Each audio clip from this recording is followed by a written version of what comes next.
Pourquoi tu es marié, mais tu as l'impression que tu n'es pas qu'avec ta femme, tu n'es pas qu'avec ton mari. La base est ici. Écoutez bien, la première femme qui a été créée par Dieu, elle est venue d'un homme. Nous sommes d'accord? Et le premier homme qui a été créé par Dieu, il avait une côte en elle qui avait une femme déjà à l'intérieur. C'est pas moi, c'est la Bible. Parce que la Bible dit clairement que Dieu a pris une côte d'Adam, et la même côte là, c'est là où on a créé Ève. Donc la source de Ève, c'est la côte. La côte était prise d'Adam. On ne l'a pas créée par une poussière, on n'a pas parlé Ève sort, non. Et j'espère qu'on parle ici. Si tu n'aimes pas être choqué, tu peux zapper. Mais si tu veux entendre la vérité, reste sur Parole TV. Il y a une chose que j'aimerais te dire. Les célibataires existent-ils? Je pose une question. Je réponds à la question pendant les cours, pas ici, mais je vous donne des faits. Quels sont les faits? Le premier fait, la femme a été créée d'une côte. Deuxième fait, la côte vient d'Adam. Troisième fait, Adam, lorsqu'il a été créé, il avait cette côte-là en lui. À vous maintenant de juger à la maison si les célibataires existent ou pas. Moi, je parle du commencement et il y a quelque chose de spirituel qui s'est passé. Pour cela, je vous dis, le mariage est spirituel. Il y a des choses que je ne peux pas dire à la télé, que je ne dirai jamais à la télé. Inscrivez-vous dans le cours où on parlera à cœur ouvert.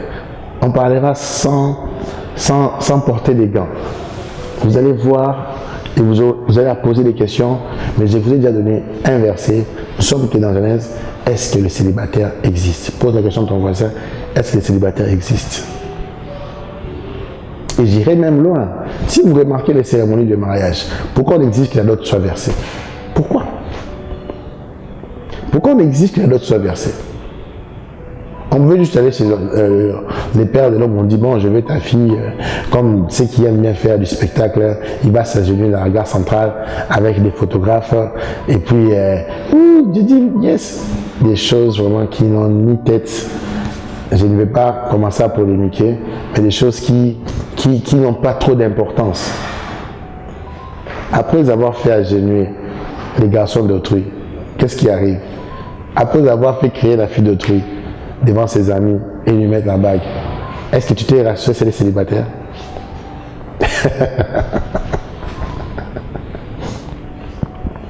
Est-ce qu'avant de témoigner, tu t'es rassuré c'est les célibataires? Lorsque tu as donné ta dot, est-ce que tu as donné seulement les objets ou bien tu as donné les objets d'esprit? Lorsque tu as récupéré la femme, qu'est-ce qui s'est passé? Ah, les gens m'ont dit, prophète Daniel Aubin, je m'accorde. Ah oui, je dois vous parler. Notre grand cours, c'est la spiritualité dans les mariages. On va explorer les facettes spirituelles du mariage. Et il est très important. Toi, célibataire, que tu t'inscrives dans ces cours ici. Parce que tu dois connaître ton état. Est-ce que tu es célibataire vraiment? Est-ce que tu es célibataire? Ou tu es marié? Est-ce que tu es marié inconsciemment ou consciemment? Écoutez, je vais terminer par là. Comme je dis, je n'enseigne pas sur ça. Je vous donne juste l'avant-première de chaque cours. Il y a de cela quelques mois, une femme est venue me voir dans mon bureau. Elle m'a dit, prophète, il y a une chose que j'ai remarquée, et c'est une femme mariée.